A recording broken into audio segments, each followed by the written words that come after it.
She didn't scream. Not because she wasn't terrified, but because she had learned long ago that screaming didn't always help. Sometimes, it made things worse. Sometimes, it invited more pain. So when the cold hand clamped around her wrist and tried to yank her toward the black Mercedes idling near the curb, all she could do was freeze. Her bag dropped to the pavement. Her breath caught in her throat.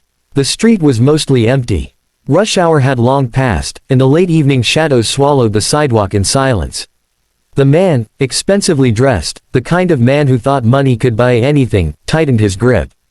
"I told you, you owe me a conversation," he hissed.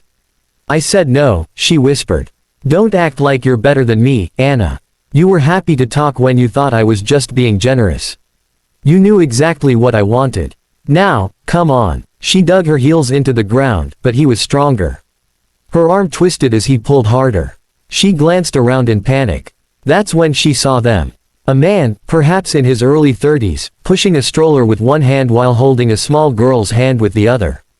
The little girl had pigtails and a teddy bear tucked under her arm. The man was dressed in worn jeans and a soft gray hoodie, the kind that looked lived in. His eyes locked onto hers, and in that split second, he understood. Without hesitation, he let go of his daughter's hand. "Stay right there, Rosie," he said gently, his voice calm, even.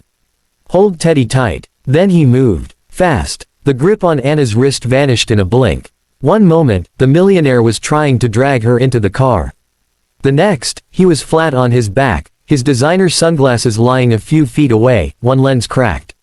The man, the stranger, stood over him, body tense but steady.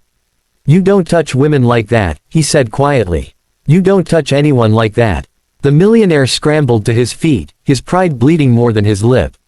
"Do you know who I am?" "No," the man said simply. "And I don't care. You're going to regret this," the rich man spat, brushing off his suit. "Maybe," the stranger replied. "But not as much as you will if you ever come near her again." Sirens echoed down the street. Someone must have called the cops. The millionaire growled and disappeared into his car, slamming the door shut with all the rage of someone who'd never been told no. The engine roared as he sped off. Anna was still frozen. "Are you okay?" the man asked her. She nodded, but her body betrayed her, shaking, cold, unsure. The little girl ran up to them, tiny sneakers thumping against the pavement. "Daddy, are you okay?" He smiled and scooped her into his arms. "I'm just fine, sweetheart."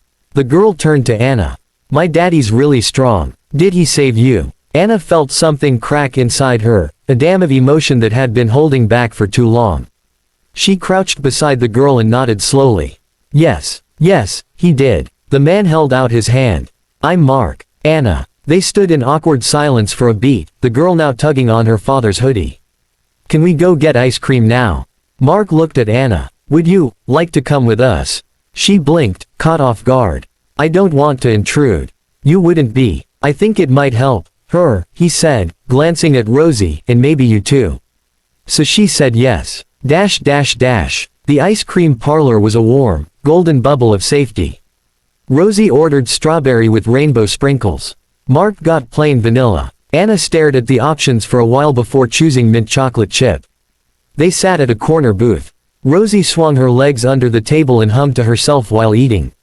"You don't have to tell me what happened," Mark said, "but if you want to."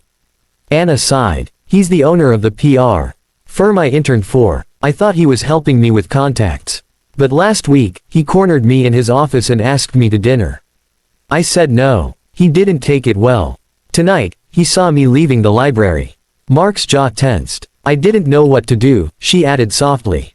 "I'm far from home. No family here. I didn't want to cause a scene, or ruin my career, or get blamed for it," he finished for her.